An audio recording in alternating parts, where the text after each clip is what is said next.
Hi and a very good day. My name is ATHIRAH binti IZANI, a student from Group AS9 for subject ELC590. So have you heard about one phrase which mentioned that you are what you eat? Nowadays, food enterprises can be found in every corner of the world, and the popularity of food hunting is now growing faster in Malaysia, especially the enterprise which is viral on social media because of their flavor and affordability. Malaysians really love to spend their free time eating outside rather than cooking at home, like we can see how the food restaurants are flooded by people right after the working hours ended. That's why Malaysia is one of the countries which has the highest rate of obesity. Basically, most of us know that food that is rich in flavor and taste is actually high in sugar and salt, but we do not realize how bad it is to our body if this kind of food is frequently eaten. So today I would like to persuade my audience to be more aware in taking food and control the portion to avoid obesity by giving an overall elucidation as well as reveal what solution we can do to prevent it. Studies have shown that the rise of obesity could be attributed to an increase in calorie intake coupled with lack of adequate physical activity. Obesity is a preventable disease but has resulted in the death of people in every part of the universe. Meanwhile, studies also showed that over the past 4 decades, consumption of food eaten away from home has also risen alarmingly. It is well known that eating out may lead to excess calorie intake and increases the risk of obesity because of the large portion size and energy density of food, especially for fast food restaurants. Many nutrition research papers show that the people have got used to very high level of sugar. Something apparently healthy like yogurt may contain sugar level as high as 35%. It is probably true that the food companies are not to blame alone, but they play a large part. An overwhelming majority of health studies tell us that the food industry plays a major role in the obesity epidemic. However, there is an additional problem for companies that produce high fat, high sugar, processed food and drinks, where they face a strategic tension because of their core business and the social issue of obesity. For many of them, profitability largely depends on selling high fat, high sugar, processed food and drinks. By addressing obesity, it requires a fundamental shift away from these products. So if the food companies want to address obesity, they have to change fundamentally, but doing so would return the core of their business model.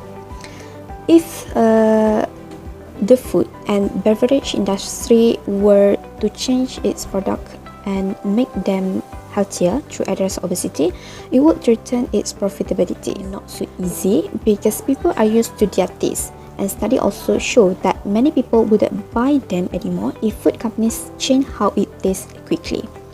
The interesting part that we found is the most companies don't deny the problem. Of course, they also blame other reasons for obesity, but they admit that they might be part of the problem. Now you know that the problem of the food industry may lead to obesity.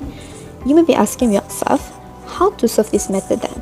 Do we need to boycott all the food business? Eating outside is not a bad thing. It even helps our food industry to grow faster like other advanced countries. It also facilitates the people who have no chance to cook at home. However, obesity is because of the person itself who does not control the portion intake, even though they already know that most of our food enterprises are very concerned about flavor and taste, which is significant with high in sugar, salt and etc. So to solve this matter, I would recommend several ways to avoid people having their meals until they lead themselves to obesity. First, read the menu before you go to the restaurant. If you're not familiar with the menu, read it before you get to the restaurant. You're more likely to make unhealthy choices when hungry or distracted. The sight and smell of food can make sticking to a plan more difficult, especially if you are hungry. So choosing your food before you arrive at the restaurant make it easier to avoid snap decisions you might regret later. Second, have a healthy snack before you arrive. If you're hungry when you arrive at a restaurant, you may end up eating too much. So by eating a healthy snack, which is a low-calorie and high-protein snack like yogurt, before you get there could make you feel more full and help prevent overeating. Third, Drink water before and during your meal instead of choosing sugar sweetened drinks. Replacing it with the plain water can help reduce your intake of calories and sugar. One study showed that people on a diet who drank 1,500 ml of water half an hour before a meal could lose 44% more weight than those who didn't. And last but not least, checking how food is cooked and prepared.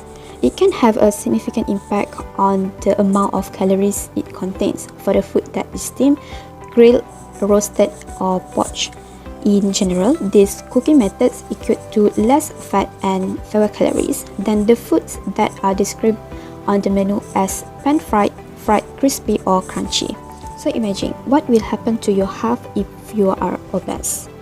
An overeating person who eats a big portion with high sugar and calories food every day but doing lack of exercise. So let me tell you the consequences of becoming obese person. Your body needs enough calories to function, but when you take in more than your body uses, it stores the excess calories in the form of fat. Extra calories are mainly stored in the form of triglyceride, which place your heart health at risk when elevated.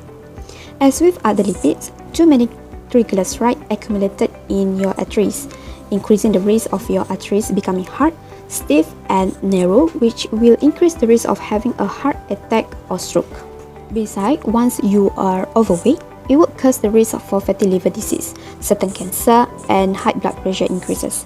Plus, the extra fat surrounding your neck can cause breathing problems, which is a condition in which you stop breathing temporarily while asleep. So the conclusion is, the food industry is not the main reason for the increasing rate of obesity. They are part of the factor, but it is not their fault for selling the foods. They work the job to earn money, and it is actually depends on us on how we control ourselves on eating. We eat to live, not live to eat. Blaming others will not solve the problem, and we are the ones who should take more care of our body health.